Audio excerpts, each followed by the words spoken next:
Pirang pribadong eskwelahan sa Naga City, balik face-to-face classes na.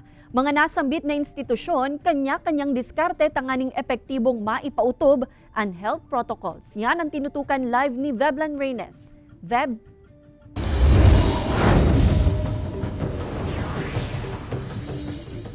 Kate, makalihis ang 2 taon in modules as in online learning sa katahawan kan pandemya, balik face-to-face classes na ang mga pribadong eskwelahan. 2 sa pirang mga pribadong eskwelahan sa Naga City, kanya-kanyang paagi tanganing masyertong salbado ang kaakian sa tabang kan mga panundon kan DepEd as in DOH. Makalihis ang 2 taon, napanuliwat din mga estudyante ang mga classroom ka nagkapirang pribadong eskwelahan sa Naga City. Sa sarong eskwelahan sa Barangay Triangulo, hiling ng gadat pagiging excited as in desidido kan mga aki sa pagbabalik kan face-to-face classes. The environment of learning in face-to-face is far more better than learning in online class, because it builds better understanding of the lessons between students and teachers as well. I feel excited and happy because for 2 years I've been stuck at home with only my siblings. I have not been able to talk to other people. Nasa 20 estudyante ang laog kan sarong classroom kung saan man tiniduman giraray at physical distancing asin pagsulot in face mask. Aga sa naan klase kan mga estudyante sa preschool sa good grade 6. Mantang hapon naman ang junior as in senior high school. Ngunyang narealisar na ang balik face-to-face classes, prioridad naman kan manhamyento katuwang ang mga magurang ang pagiging salbado kan kaakian sa COVID-19. Segun sa principal na si Rodora Cortina, preparado sinda in kasong igwang estudyante na magpahilig nin sintomas sa giya naman kan mga panundon kan DepEd as in DOH. Sabi nga namin sa mga parents, bago sila pumunta sa school, kung meron ng nararamdaman, magsabi na sa teacher at wag nang pumunta dito sa school. Siring man kainiansiste sa sarong pribadong eskwelahan sa Barangay Tinago sa parehong syudad. Organisado ng GAD ang sistema puon paglaog sagkod urulian kan mga estudyante. Agaw atensyon ang mga poster como pagpapagirumdum kan mga panundon kontra COVID-19. Dangan sa luwas kan mga classroom, igwanin kanya-kanyang sanitation area. Igwaman nin designadong isolation room, asin nakaantabay na health desk. Ang mga estudyante, may kanya-kanyang hygiene kit na dapat sa gabos na oras, dara kan mga ini. May laog ining alkohol, ekstrang face mask, asin iba pa. Sigun sa Vice Principal kan eskwelahan na si Majin Transona, Pebrero pa sana, nagpreparar na ang eskwelahan. We conducted simulations to test the efficacy of the health and safety protocols that we shall be implementing this school year. And then we also had parent orientation.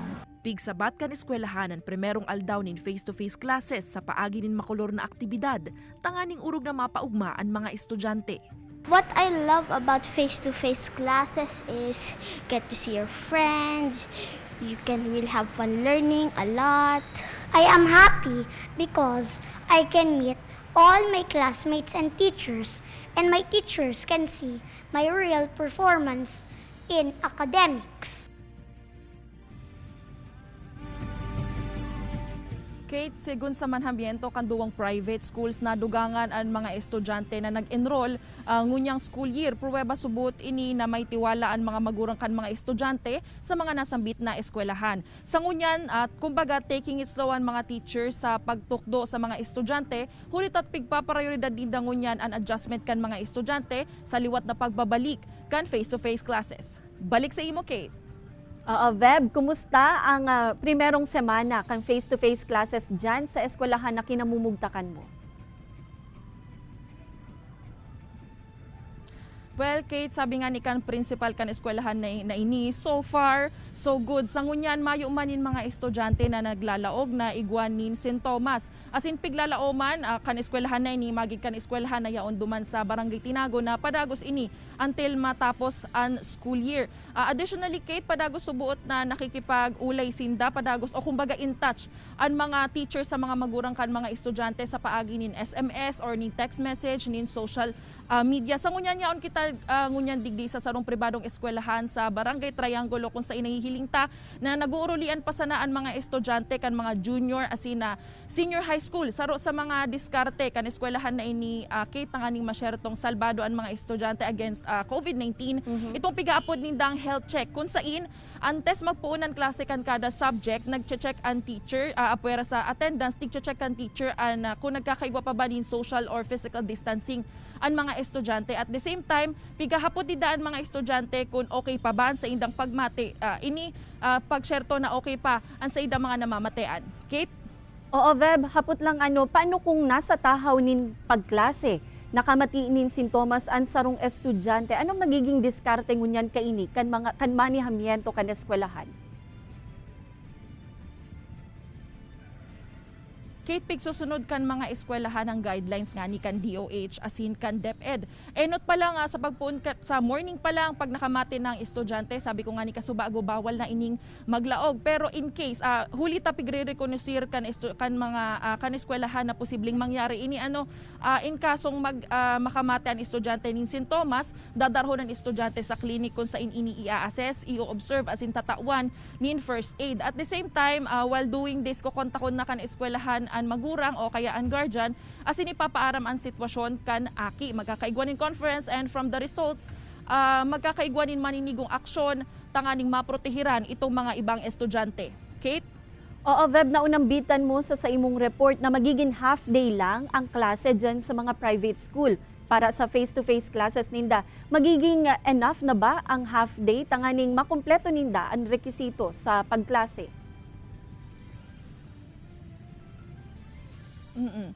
Kate, nagkaigwa sinda, nag-decide sinda nagibuhunin ning half day because of the guidelines nga ni kan DOH as in DepEd. Pero ini nga duwang schools na yaon digdi sa Naga City, Kate, pasiguro sinda si eskwelahan na yaon digdi sa Barangay Triangulo, pag mayo ng klase mayo ng face-to-face klase ang mga estudyante, nagkakaigwa pa man giraray nin online classes. Pero halipot lang yan, Kate, as in pigpa-prioridad inda itong mga activities lang. Ang purpose kay ni tangani igwa nin momentum and learning kan mga estudyante.